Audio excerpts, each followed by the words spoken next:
Hello, hello. Ron Callis here with another episode of Automation Unplugged, brought to you by my day job over at One Firefly. In case you didn't notice, from me shamelessly always plugging One Firefly on my t-shirt or hats. And today is Wednesday, February 10th. It's a little bit after 12:30 p.m. And as I always do, let me make sure that we are live streaming and that technology is behaving. So bear with me here while I refresh the Facebook page and see if that's working. And it is working. It does look like we are live. Okay. Well, we are going to jump right into it. I've known this person for going on 17, maybe 18 years here in South Florida. They are a dominant, well-known integrator, well-respected, award-winning integration company. And way back when, I actually met our guest, Jeff Galea, when I was the Crestron rep here in South Florida. And I might have even met him when I was the Lutron rep. It's possible. I'd have to, maybe we'll chat about that live. And he has since grown really just a powerhouse integration firm. And reached out to Jeff and his marketing team and the gentleman over there, Marcio, and asked if they'd be willing and game to come on. And I was happy that they said yes. So here we are. Appreciate all of you that are liking and joining us here. If you don't mind, drop down into the comments. Let us know where you're coming to us from. That's always fun. And let's go ahead and bring in, for show 157, I'm going to bring in Jeff Galea, founder and president at Boca Tech and Automation. And let me go ahead and bring in Jeff.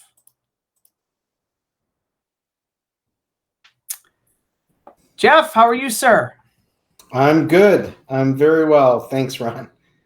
I appreciate you. I know you're a super busy guy, and you have a beautiful showroom and all of these awesome outreach courses that you and team are doing, and you guys are running fast and furious. And I appreciate you taking some time for our audience for this interview. You're very welcome. So, Jeff, those that may not know Boca Tech and Automation, can you first of all, just give us a little bit of a summary? Tell us about the business. Sure. We started the company in 2003 after 2 years of R&D. We incorporated in 2003. We've got 20 direct employees and a good network of partners that we work with. And we do all forms of automation, everything from lighting and shading and control. Some unique things that we do that perhaps other integrators haven't gotten into yet is outdoor entertainment systems that include motorized pergolas, as well as the traditional outdoor audio, video, pool control, irrigation control, things like that. We also are big into clean energy and with various products coming onto the market now, and we could talk more about that later. But all of that kind of put together over the years, we've kind of created a fairly comprehensive inside, outside, and in between. We even also do security doors, which is our in between. So access control systems and ballistic entries. Holy moly, that's like safe room type stuff. If someone, high value target wants to keep their family safe from the gunman, that's what doors do you buy? Yeah, I mean, it could be anything from a motorized hurricane screen, all the way to a motorized door that you might put on a theater or a bedroom. It's not like a Jodie Foster run up in a room and close the door kind of a thing. Kind of the visual that I was imagining when you said that. I appreciate the clarification. Yeah. That's cool. Are you doing mostly resi work, commercial work? And we're almost exclusively residential. We have done conference rooms, a couple of marine things, a large yacht that we did, 200-footer, 6 decks. So we've done some of that stuff, and some of our projects are large enough I would say they're commercial, but we focus on luxury residential. And what geography, what territory? You mentioned a yacht. So do you have to go to Monaco to service that yacht, or go to the Caribbean to service it, or do you try to keep most of your stuff to South Florida? We've gone all over for a client. Usually we have to go up to Steamboat up in Atlanta area. We drive up there for that, or they'll be down here in Palm Beach. Primarily, we're in the South Florida, Palm Beach County, Broward, Tri-County area. We go as south as, say, Fisher Island. We do have a client in Chicago, and so if people have multiple homes, we tend to get out of our county, if you will, but mostly we're local.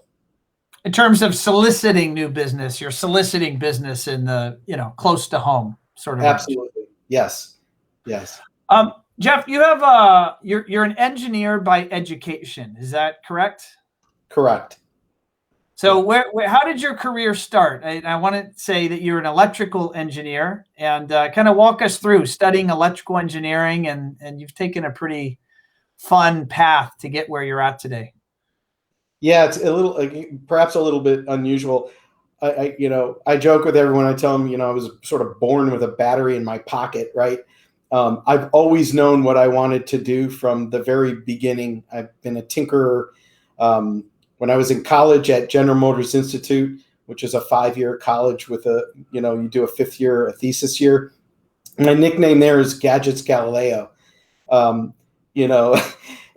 Because I was always the guy that had, some sort of electronic thing I was tinkering with, soldering, making PCB boards, doing whatever. I built my first pair of speakers myself, that kind of a geek thing. And the visual is coming as, like, in the 80s, they had that movie Weird Science, where I want to say those kids went to MIT. Am I getting the movie right? No, you're right. And we used to joke at General Motors Institute is the guys that flunked out of GMI, they went to MIT and were on the dean's list. How about that? Oh, that's a nice thing. If I have any MIT graduates, I want you to comment for sure. Yeah. So you studied electrical engineering. Did you even know? Uh-oh, we lost your audio there.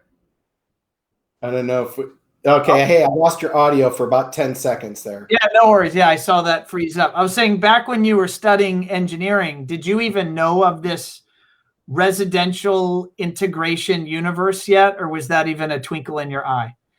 No, and see, that's the thing. That is the thing. I always thought that this was just me and my gadget, and no one else would ever care. And at some point, I stopped caring that no one cared about what I cared about, right? But so just to give you an idea, because I went to General Motors Institute. That's in Flint, Michigan, right? And the way that school works, it's a co-op. So you have to have a sponsoring General Motors facility. Mine was Syracuse, New York. So I would go between Flint, Michigan and Syracuse, New York every semester, 90 days here, 90 days there for 5 years. Did my thesis in Syracuse. Well, what this did is it got me moving around to where I ended up moving for General Motors, which then became Electronic Data Systems. And so as I went to house to house to house, when my wife and I were first married, we've actually, in a 15-year period, moved 11 times and bought and sold 11 different homes during that time. So from Syracuse, New York to Boca, Herndon, Virginia, Research Triangle Park, San Francisco, Alameda Island, San Jose. Like, we were all over the place. Every time I got to a house, I would do my thing, which would usually involve a motorized screen and projection, a built-in rack, networking. I hosted my own mail server, my own website. I was just into that kind of thing. I built my automation systems on an X10 backbone for lighting back in the day. That's what we had available to us, right? And that's like one step away from duct tape and paper clips. It was that, and that was my extreme hobby that I always wished I could, like, get out of the corporate world and do that legit and make a living on it. By then we had 3 small children and a Ladies and gentlemen, I think Leap we and then have. starting all Oh, over. there you are. Yeah, you froze there for a second, and I don't know the way this funny internet streaming works is you froze for me, but you actually have maybe been fully live for the audience. So we'll just keep running. But I lost you there for about 5 seconds. Oh, okay. Yeah, hopefully we're good. I've got business fiber here. But and I've got fiber here too. So it's not your internet or mine. We are streaming via a plug-in software into Facebook. So sometimes I think the bottleneck is with them. Gotcha. At least that's the story I'm going to stick to. Gotcha. Yeah. So to your question, did I know that this world existed? Absolutely not. It was when we were in California and we had guests. I was in a startup, and I had founded this company, and we were on the track to go public, and I had various people come to the house, and they'd look at kind of the toys that I had, touch panels, lighting control, projection systems, and so on. They're like, have you ever thought about doing this as a business? I'm like, nah, no one cares about this. This is just my thing, right? And they're like, no, I actually think it's a thing, And so when I came back, I had an opportunity to come back to Boca Raton, and that is when I made the leap. And I thought, I sold the company that I had founded. It was called Cybrant, to a company called Blue Martini. And at that time, I thought, I've got enough cash that I can live without a paycheck long enough to make something work. I rolled the dice, and little did I know that it was actually a thing. And I started to get plugged in. That's when I met you the first time. I was trying to figure out which technologies to use. And I was interviewing everyone because I was coming from I'm a CTO for a corporate, trying to figure out what to do. And I really had a completely different view of the planet. Now from the other side looking in, I was probably that asshole that you didn't like to talk to. I'm gonna plead the fifth and keep that. No, I'm just joking. No, I remember you were a super swell guy. I remember you asked me a lot of questions that I did not have the answer to. I think that's what I remember from 20 years ago. Right. And that wasn't too hard to do, but that's neat. So what happened next? Right. So you decided to launch the business. Did it take off? Did you burn a lot of money? Because you self-funded, correct? Self-funded. I learned one thing. I've done a number of companies in my lifetime, and the Silicon Valley one was extremely frustrating to me because it was successful. We got patents. We had all the right juice, and we were VC capitalized. And so even though I was a founder, I got like zero, and I love the work. So don't get me wrong. I don't regret any of it. But when I did this one, I'm like, you know what? I'm just going to do this myself. And so I contacted family members, honestly. My dad, who is also an engineer, he's an MEEE, also a GMI graduate. He was retired and bored. My brother, he was the finance guy. He's the MBA. And then I had another relation, a brother-in-law, and he was a mechanical engineer. And I'm like, just imagine if all of us put our heads together, and put this thing together. So they actually relocated all of them to South Florida to be part of the business originally. And the operating agreement we all put a certain amount of money in. Obviously, I funded the majority of it. And then we're going without paychecks for 3 years. 9 months later, there's an amendment to our operating agreement. We could actually start paying salaries after 9 months. Trust me, that was lucky because we happened to be in the right place at the right time, and there was a lot of construction. It was what I call unconscious competence. 03 to 07 in South Florida was a boom. It was a boom, and I happened to get in the right place at the right time. Another provider was overwhelmed with the amount of business and crumbled. I came from a different organization, was looking at more like I would run a corporate engineering department. I used to have 150 engineers reporting to me, organization, project planning, things that are not really natural in our industry now, were the way it was done. When you work for large companies, IBM, Transocean, like all of these Netscape. I work for, all these companies. You definitely have to think of it differently. This isn't like seat of the pants email planning. This is actually project planning. And by doing that, I was able to manage a number of projects simultaneously, and we ended up with a pretty good following there. So we got lucky. I would say what's luck is the intersection of being prepared and having an opportunity. So that was our luck at that time. No, that's brilliant. How did you guys weather the 08, well, I guess it was maybe 09, 08 to 10 kind of recession period? Did you have enough momentum coming from your startup to kind of carry you guys through that, or what happened? Those were some dark days. We did have momentum, but we were worried. We planned to buy or build a company that would use our infrastructure as an incubator. So, we happen to have a data center and a lot of, obviously I have an IT background. So I had a client that was in his 80s and wanted to sell a company, and it was called Microwave Distributors. It was a radio frequency electronics manufacturer and distributor. And I ended up buying the company. The idea in relocating it from New York, Long Island, down to Boca. And the idea was to create an online web presence to sell cable assemblies and other high frequency radio electronics from this, from this company that was actually 50 years old. And anyway, I ended up kind of defocusing, if you will, and working on something that could also bring revenue in. It turned out it was probably one of the biggest mistakes I ever made in my life. Okay. We have to buy lessons along the way, right? Yeah. So I'm still getting educated to this day. So I had bought that company, and we ended up, sort of undoing that, 7 years after the fact. But that was part of the strategy, and it was good for a little while, but it was not sustainable the way that I wanted it. And besides, my passion is what we're doing now. And I could not hire presidents and other people that could run it properly. And so I had to do something. I had to kind of reel it back in.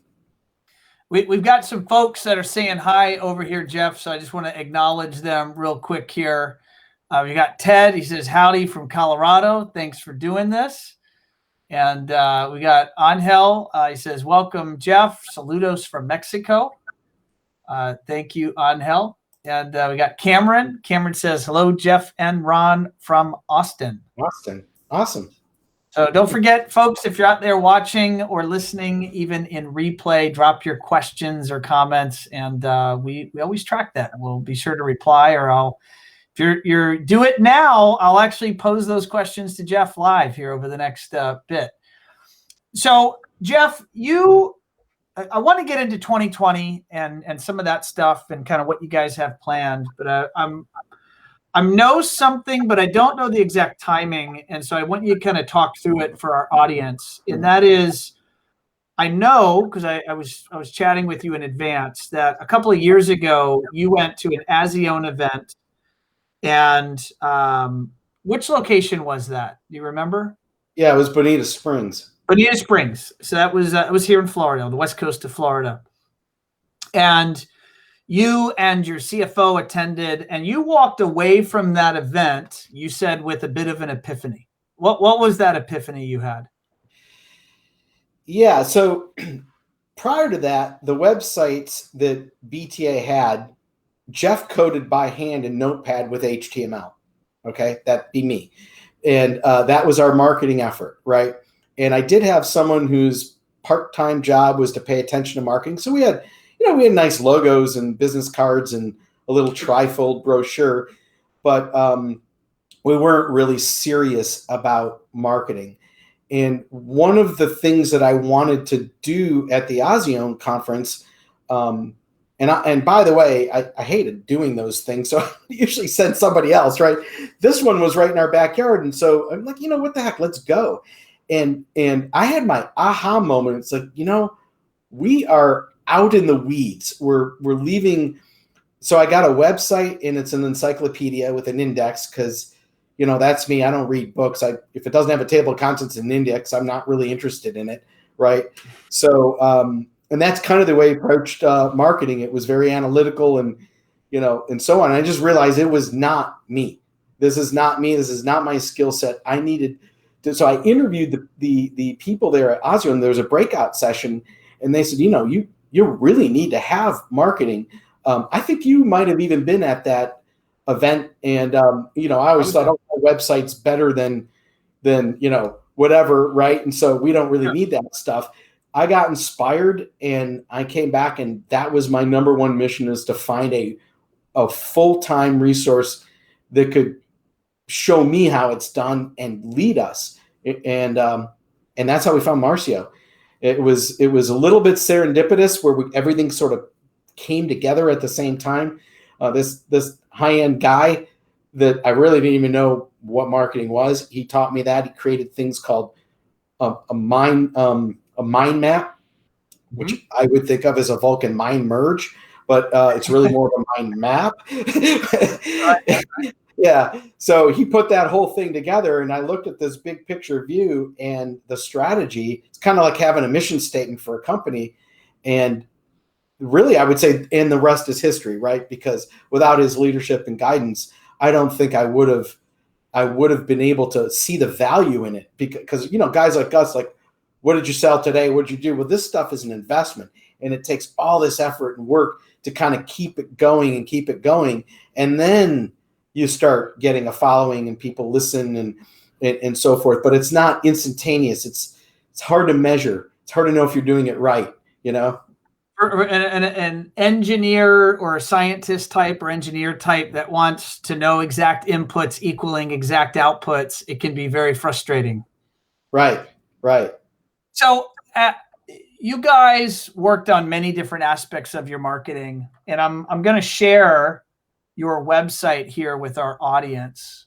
I'm going to put it on the screen, and for those that are listening, the domain is a very cool domain. It's bocatech.com. So BOCA Tech, TECH.com. And I've navigated over here, Jeff, to this learn more section of your website, and it specifically, I'm on the get started page. So for those that are listening and want to navigate there, and you have this really cool graphic, and this page is loaded with information, but it's visual. It's not, dense blocks of text, which would be scary or intimidating. Can you talk us through what are we looking at here? Yeah. So interesting thing there is that infographic, as we've come to refer to it, that was a 3D scan of a real live house. It's actually my house, believe it or not. It was an experiment. Yes, nobody knows this. It's a private audience. Now everyone knows it. It's going to be front page of CEPro next month. Oh yeah. So yeah, definitely not that. But I wanted to figure out how to do like large scale 3D imaging for both inside a house, because I have the same thing for the inside as well as outside. And I was interested in doing like a VR headset look around, let's model this like that. That was where I was going. So this was an experiment.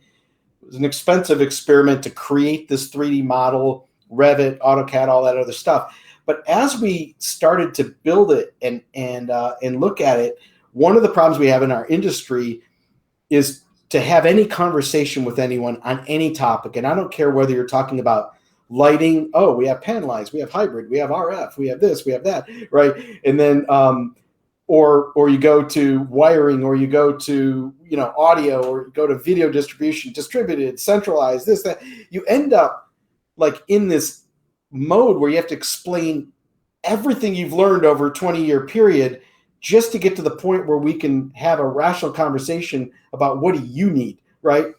And so this thing focuses it for me.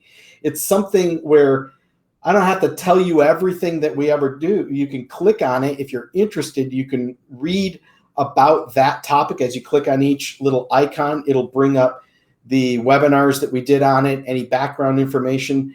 And so it can be that kind of way of having this top-down approach to teaching people about what's possible, because that's one of the reasons why we get in these long conversations. People don't know what they don't know. At the same time, you don't want to sit there and, chapter 1, infrastructure, right? I mean, do you find yourself sending clients to this page to study it in advance of a kickoff meeting? Constantly. It is our go-to page. I've taken the infographic and put it in our professional services agreements and circled the technologies in the scope. We're doing this, this, and this, so that they know that I intentionally didn't do the other ones, which is another big problem. We talk about 50 things and everybody forgets what they actually bought by the time they go to do it. And then I thought we were doing that. So this is a real good way of just honing it in, these complex topics, which you could spend a week on each icon if you were interested, and focus it to what is important to that client. That's brilliant. And if you're listening to the podcast, folks, you need to go over to bocatech.com and go to their menu, learn more, and go to the Get Started page, and you'll see visually what Jeff is describing. Now, Jeff, one thing that I know you guys have had a lot of success. I want to call it recent success, but correct me if that's not accurate, is around the outreach to the design community. The idea that if you do marketing and you secure a homeowner, then great, you have a job, and maybe they'll tell somebody about you and you'll get their friend's job. But if you build a relationship with an architect or a designer or other member of the design community, they can feed you with lots of jobs, lots of relationships and opportunities. And so you guys have run with that. Tell us about what you've done. Right. So when the pandemic hit and, we all of a sudden found ourselves all sitting in here without, a lot of interaction with clients, it was a little introspective, where we could look in and think about the business of running a business and talk about working on the company for a minute rather than working in the company exclusively, which, as you know, you can get into those details and suck you into a hole that you'll never come out of. Marcio had the idea to create a behind the scenes view, not unlike this Automation Unplugged. We did our first one, and it was, how does BTA run its company? And we showed that we're a Cisco house. We are software as a service, or what they call Cisco SaaS certified.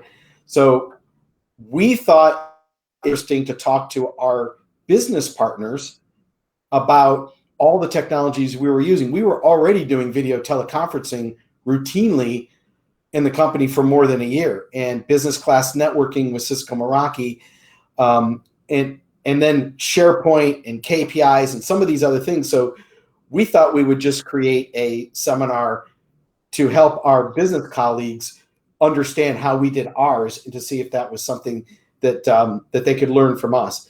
And then it sort of evolved into the other technologies, whether it be LED lighting, circadian rhythms, those kinds of thought-provoking kind of technologies, battery technologies, lighting control, video distribution, audio design elements, so Marcio put together this set of courses, and it started to take off, where we were getting attendees coming and listening every Wednesday. We started to call it season 1, then season 2, and now we're going to be doing season 3, where we're part of the ASID South Florida chapter, and so we're communicating to the ASID colleagues of ours. And then the idea was, the more they knew about what we did and the possibilities, we could do better things together by integrating technology with design. And also, we do realize that the design community has our client's ear typically before we do.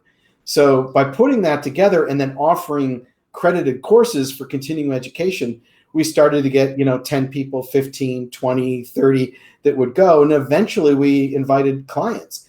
and clients started to join.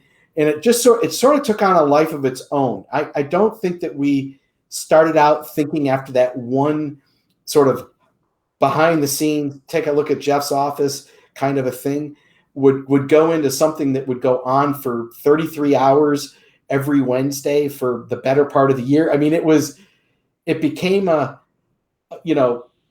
just kind of took a life of its own, and we got a lot of good feedback, and it turned out where now we have an audience, and we have a new partnership with a local interior designer here as a result of that. I mean, I'm talking the whole company, where we have an official partner program that kind of was born out of that idea. Yeah, that was going to be that's why I'm sure some of those that are listening were curious is, do you know that you've secured business, or do you think that you're investing clearly significant time into this with you and your staff and your partners, right? I'm just scrolling through all of these, so many different companies and groups that have been a part of this along the way. Do you find you're pretty clearly able to attribute growth or sales from these activities? Well, it's again a hard thing to measure because we're influencing the influencer. Chris Smith asked a question in there just now. It says, are those behind the scenes oriented to AIA, ASID, or both? And the answer is both. So I'm seeing leads come in from our business partners now that we did not enjoy before. I'm also seeing people sign up and downloading seminars on our website that we wouldn't have had that kind of visibility before. I've had people ask me about it, and so I know that there's sort of another level of conversation that maybe I'm not 100% locked into. If people are talking about you, and it's one of those things, if you're top of mind when they do have the need, they think of you. It's not like everybody that's watching these seminars has something they need from us today. They're coming to them because they want to learn something, or they want to be clued in on something, or they're interested in the topic, the personal level. And then at some point they have a need, and then they like, oh, I think I heard that. Let me go and contact them. So it's not an A/B kind of thing. It's more this momentum thing. And I would absolutely say, given the amount of leads we get in from the website in particular, that come through our email connection there, fill out a form thing, that the volume has picked up as a result of that, and they're higher quality, because I think people are a little more educated when they come to us, and they kind of know a little bit more about it, and they're asking questions to us as opposed to me having to pontificate. Right? It's more like I'm a consultant, which is really the role I'm more comfortable in. I don't like to sell. I like to, you just kind of like explain and answer and educate and solve problems. And that's where I'm at. Yeah. Question, those that are listening that would like, I mean, this clearly, I've been a fan of this type of strategy for a long time, and I'm sure some are listening and going, this is maybe something I could do. What are some advice on how to get started, how to think about it? Maybe, I'm going to just maybe put out there one of the concerns they may be thinking about, and that is the limitations on their time, right? They may go, my goodness, I don't have time to put together a course. Well, I don't have time to figure out all of these logistics. Where would you point your peers around the world listening to this? Where could they get started, or how could they get started with such an effort? Well, I think the first thing is you need a champion. It's like any project, whether it's, an automation project for a client or a project you're doing internally, there has to be someone who you're not begging to do the job. They have to have the passion to do it. They have to create a plan. They have to get a budget. They have to be serious about managing to that budget.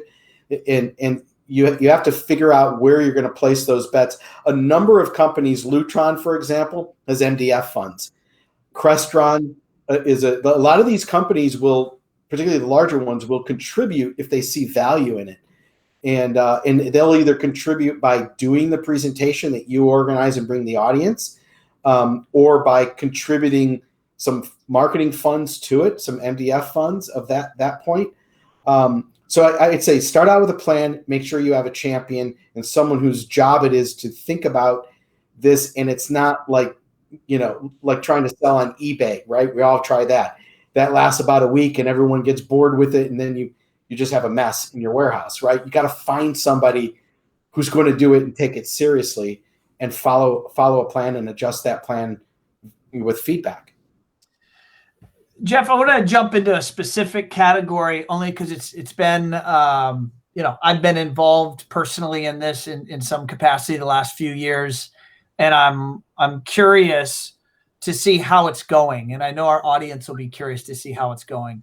So the premise is around whole home battery backup.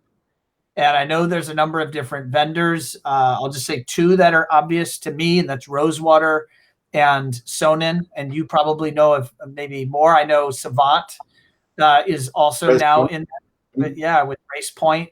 They're in that business. What inspired you to go down that path? And I know you have. And how's it going? What's happening out there in the marketplace? Right. Great question. Well, I mean, I have been insanely interested in this topic since before there was a Rosewater to buy, to the point when I finally got to a point where we could buy our own building. Okay. So we bought this building, which used to be a Wachovia bank, and we knew we had to gut it and take all the bulletproof glass out and all that other stuff, start all over from scratch. Did you keep the safe though? Oh, we kept the safe. It's a vault. We have our theater in there. And, that's cool. Yeah, we like to tell people there's more money in that vault than when it was safety deposit boxes. Right. So I had initially thought that I would build this because of my background and my interest in it. And I started to, sort of get educated on photovoltaic panels and power. I created all kinds of, power factor kind of spreadsheets to try and figure out how much juice would I need and blah, blah, blah. And I quickly learned that even though, I have a background in this stuff, I really don't know enough to do it. And I don't think I would know enough to be able to create a credible product to sell to someone else. I might be able to experiment on myself, but it would be back like 30 years ago when I was basically entertaining myself with my own gadgets instead of creating something that of value that was sustainable and could be supported over a long period of time and that we'd all trust all of our electronics to. So talked to Joe Piccirilli, and we became the very first building totally run on Rosewater. We were the first deployment. So our entire, believe it or not. So this became a case study. So we have a hub here, and we have 2 8 kW solar arrays on the roof that feed it. We're grid aware, FPL buyback. They call it net metering. So we're a member of that. And so we designed this building with little outlets. You might see behind me in the picture, the green outlets. Yes. Those are plugged right into the Rosewater system. So all of our PCs, our AV systems, our IT room and so forth are all running on Rosewater. And they're just differentiated by these green outlets. So that was a big deal. Now, I've now sold a number, I think 6 Rosewater systems total. I don't know how many other people have done. I don't really keep track of that, but those are big dollar. Those are big ticket items. That has to be one of. I mean, I'm imagining a lot of volume for a dealer to be selling 6 of those units. Those are 6-figure sales, and they're important, and they require a lot of planning and critical load panel and load calculations and things like that. And the Rosewater engineers are top notch. So that came together beautifully. I trust it, and it's like when you get that product that no one will ever be dissatisfied with. The only thing they complain maybe it's a lot of money. That's this one. Like, it will never fail you. In fact, my demo, I go over there and we have a big blade switch that kills the power feed to the entire building. When I demo and say, we want to see what it does, and I flip the blade switch, it goes, and nothing happens. And it's instantaneous. There's no transfer time. It's perfect. And I've done it enough to, like, I shock everyone. It's fun to do that. It's how I get my jollies. But I would imagine the first time you did it, though, you had to have been scared. a little bit, but we have so many outages, micro outages here. Florida flicker and flashes like is our deal. It happens so often, even on a sunny day, that I know how it performs. Wow. Yeah, there you go. There's a picture of the that doesn't have the solar grid on, which would be the green part. But there you go. And now since then, we've learned about Sonnen and Race Point. We've done those in our seminars. They actually fill different needs. And so I'm very, very interested in that entire topic. And I want to be both a thought leader and an integration leader in that area. I believe that is the future. Our grid is failing, and it's, whether it be storms and other environmental kinds of things, or just capacity, like we have down here in Florida, everybody's moving down here all at once and we don't have enough power generation, or just the age of the grid. You put all that stuff together and we're in trouble as a nation. And I think that this is an area that really, really is going to become a category I would encourage everybody to start thinking about.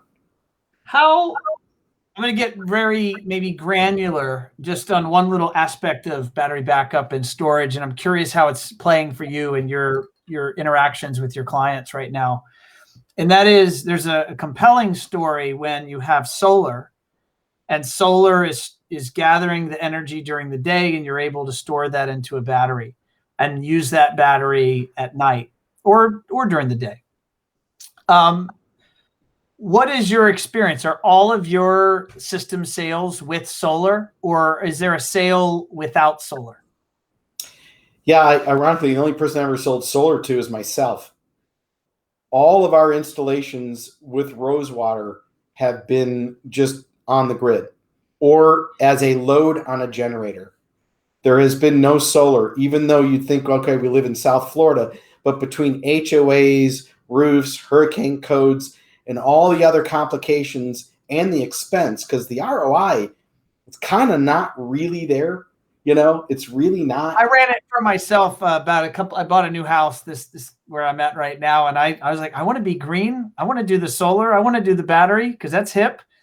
And then I did the math and I was like, hey, I would be totally doing this to say I did it, not because this thing's going to actually make me money. Yeah. And I think it depends on your energy rates, and that does not hold true around the world. True. Because my brother lives in Tampa and he runs his entire house on solar, and his power bills are in the negative numbers. And he's got a small house, a large solar array, no batteries. Okay. And that actually, the math worked for him with all the credits and all this other stuff. The beauty is it's math, right? You can calculate it. You can look at energy rates. You can look at your ability to draw power from the sun, depending on your panels and the square footage of your panels. Sure. But so what I was curious about is, if solar isn't the play, is it the play of protecting the expensive electronics in the home? That's absolutely the play with Rosewater. Okay. And that is how I sell it. You're running on Rosewater and nothing is going to get past that firewall. Okay. Don't put inductive loads like large air conditioners, motor loads, and things like that on the output of the Rosewater. Keep that isolated. Right. So you have this little firewall of electricity. And I even run an ISO ground, a separate ground. So we have our own ground plate. So all the TVs in the house come back to a central switch in the closet, but they're all in the same ground plane, right? As opposed to whatever outlet happened to be in the room that the TV was in. Think about outdoor TVs, think about indoor TVs, and so on. You bring all that together, as well as your home office and other sort of critical things, and they are protected 100%.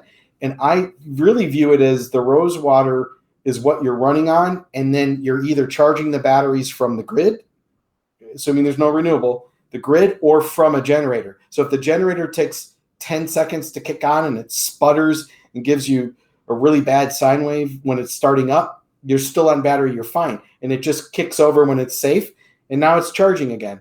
So that is the Rosewater play. Very different than Sonnen. Sonnen, I would say, is a silent generator. It is more of a generator augmentation for when you didn't design enough capacity on your generator, or maybe you're in a condo and you can't do that, but you put a Sonnen battery in there. But it is really more about that, making sure you have power all the time for everything, and not there is a transfer delay. It's like 300 milliseconds. It would kill electronics, right? They actually say use a UPS, right, to bridge that gap. It's very, very different. It's no lightning protection. It's not about that. It is about why people buy a generator. It just happens to be very, very clean, silent, and no fuel to put into it, right? And you can put it on the wall inside your apartment in a condo. It's a different use case. Very interesting, very exciting, really. Is battery storage a category? Is it a profit maker? Is it a money maker for an integration firm? Should folks listening start to try to figure this out? Or is it ready for that yet? Or is it still too early? It's a good question. I mean, Rosewater is absolutely ready. And if you have a high-end client that wants everything to work all the time, 100%, I have zero problems with the electronics behind it, as well as the Rosewater itself. Go sell that now. And they make it easy. They help you with the engineering. They come out and they assist you with the install, right? You don't have to be an electrical engineer to do this. They have their own engineers and they will guide you.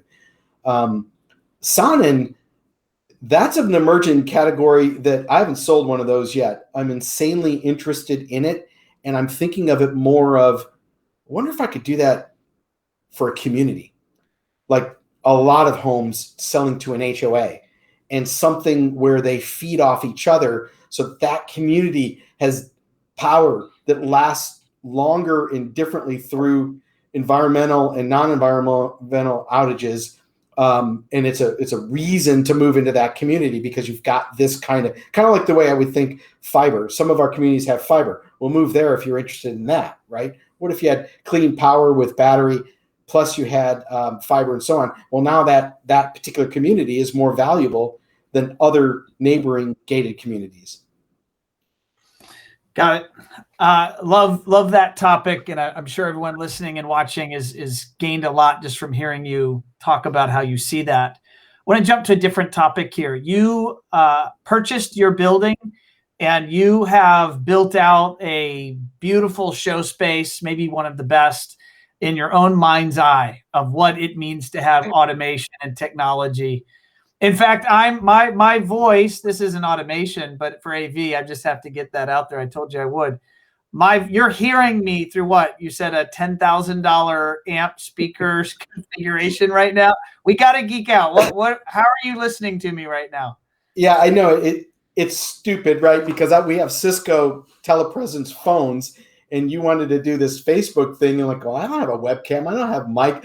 I have a 4-monitor PC for power computing, right? And then I have a phone for communications.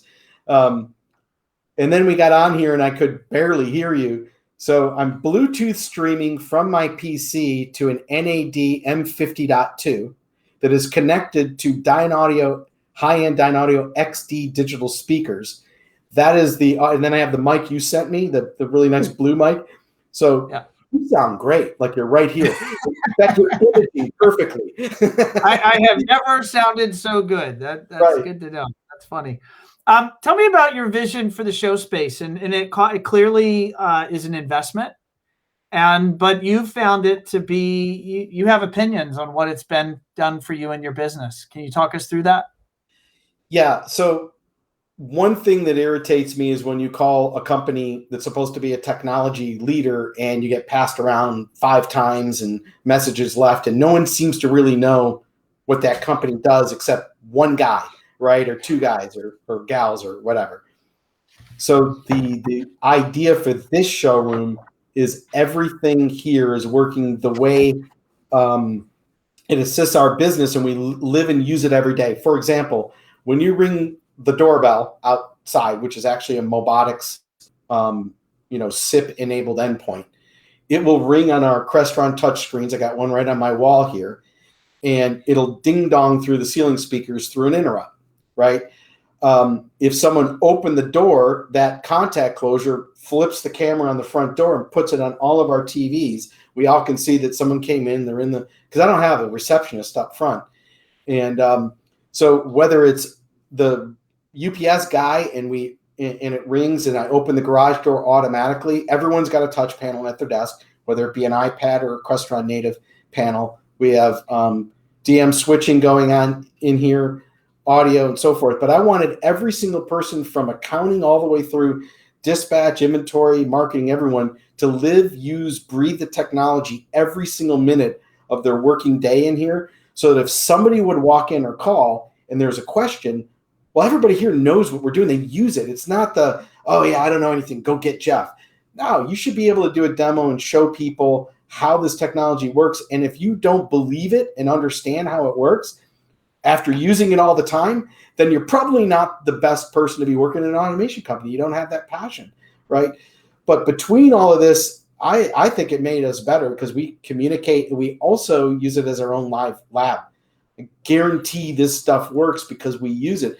And if I couldn't receive the 5-10 shipments that come here every day, and that video doorbell wasn't reliable and the control system wasn't fast enough to respond, I would know about it. I would absolutely know about it. And we test things for our vendors in here, whether it be new video technology, audio, or cameras or whatever, and we use it.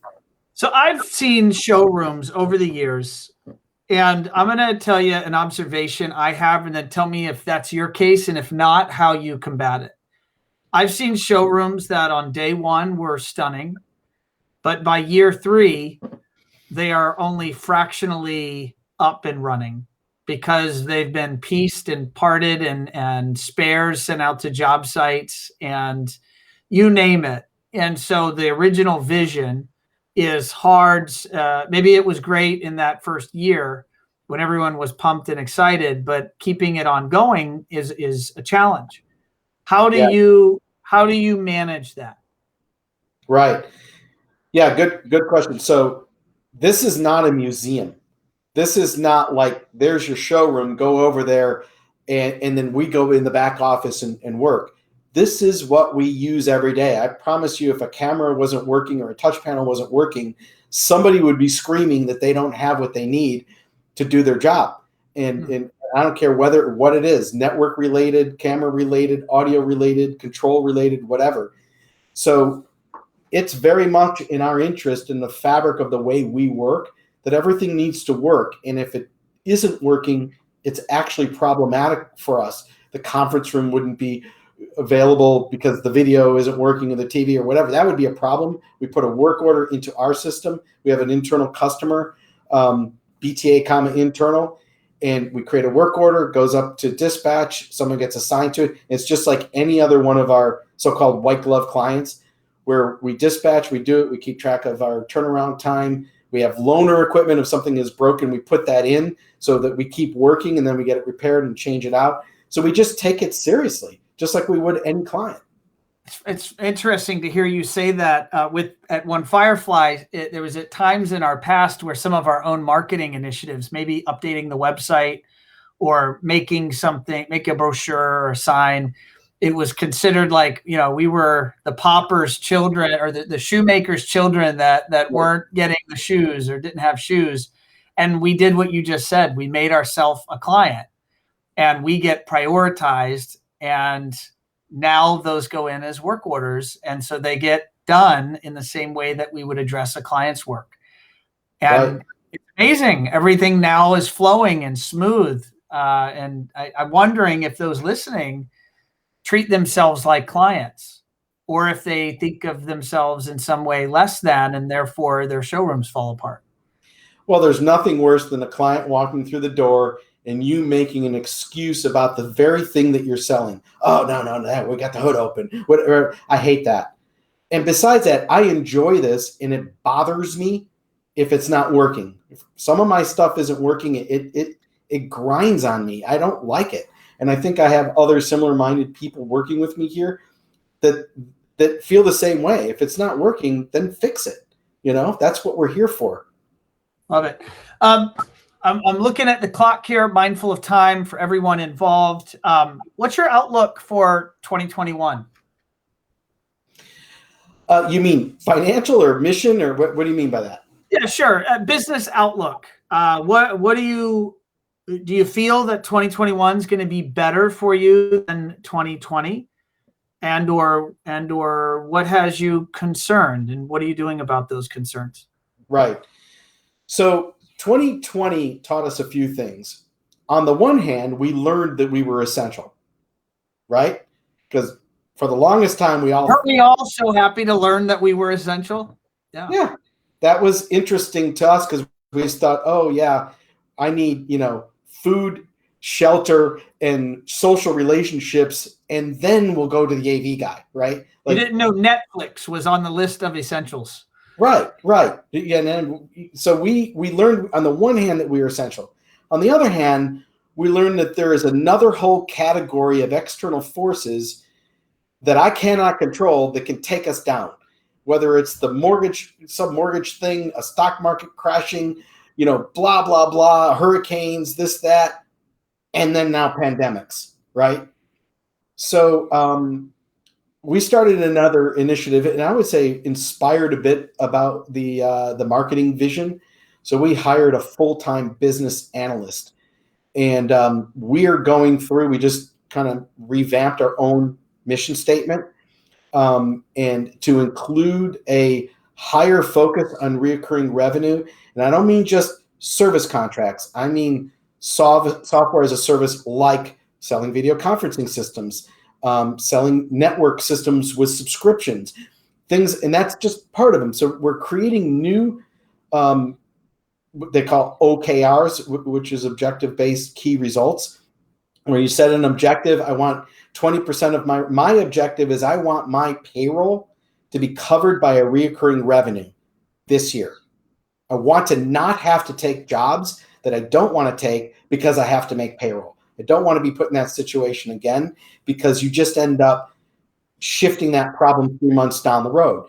And it's all about cash flow and this and that. So I want to remove that burden from us, and then be able to have more strategic jobs. So the business analyst was tasked with that, started in November, about analyzing every part of our business and try and figure out a way to create everybody on this mission to get us off of this lumpy little, what did you sell for me last week kind of train that we're on. Well, I think you have at least a fan in Chris. Smith dropped RMR as a core component, and goal is spot on. Yeah, I can, from personal experience, Jeff, here at One Firefly, in our early days, we were mostly project-based. And for me, it was in 2015 that we took a pivot to focus on RMR and finding, it really affects everything, right? It affects where do you spend your R&D money and time to invent new products and services, if you know that RMR is a focus. Yeah. And it was nothing short of, what gave us, the ability and confidence to pull through 2020 is that RMR. It's magic, especially when project-based revenue freezes up. Maybe it's not canceled, but just it's delayed. It's delayed, right? Your payroll still goes on. Your mortgage still goes on. Right. Exactly. It's scary. I think that's genius. I want to close on this. Jeff, what's a piece of, you've already given us a lot of advice and great ideas, but I'm going to ask you as a closing, what is something you've learned along the way that you think the integrators listening might find value in, or something that if they considered it might make their businesses a little bit better? Well, I would say you're as good as what you can measure. You've got to figure out what are the dials in your company and how to keep your eye on that, and how to get everybody in the company knowing about those things, being aware of them, and contributing in a positive way. Ignorance is not bliss. Transparency is bliss. Everyone's got to know what to do and how to contribute to that end goal. And if you're having a rough time, don't go in a corner, shut the door, and start pulling your hair out. How am I going to make payroll? You involve the team. There are real people there that can help solve problems if they understand it. And hopefully you're not coming to them in the 13th hour, that it's something that we see the tea leaves weeks and months in advance, and we just make little course corrections because we're driving a boat. It doesn't turn on a dime. We have to kind of move it back and forth. So figure out how your company runs, figure out where you want to go, and start plotting a course. Love it. Jeff, how can the folks listening or watching get in touch with you or learn more about Boca Tech? If you want to reach me personally, probably email is still the best thing, jeff@bocatech.com. That's usually best, so I can time shift that. But yeah, I'd say that's the way to go. All right, jeff@bocatech.com. Jeff, it was a pleasure to have you on show 157 of Automation Unplugged. It's a pleasure to be here. Thank you. All right. Folks, there you have it. The one and only Jeff Galea from Boca Tech and Automation. As you can tell, he's running a tight ship over there. They are well-respected, perennial flagship integration firm here in South Florida. And I'm not going to lie, I was excited, and I didn't think Jeff would come on the show. I was like, Jeff doesn't even know who I am anymore. And I reached out to him, and he took my call, which was already flattering. And then he said he would come on, which was pretty cool. So I hope you all enjoyed the rest of your week. We're going to keep pumping these shows out every week for this year. And maybe on some occasions, we'll do more than one a week. But if you are listening and you want to be a guest on the show, please reach out. Don't be shy.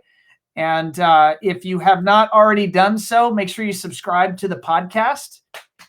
This would be for you folks probably watching the video, because maybe you don't consume this content through your podcast. And now you know that you can. If you're taking that morning walk or you're at the gym, you can listen to this show and all the other great content that's out there in podcast land.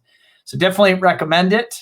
And on that note, here's our website, onefirefly.com. Feel free to visit, check us out. There's a chat agent there if you want to talk to us. And until next time, I bid you adieu, and be well, be safe, wear your mask. Take care.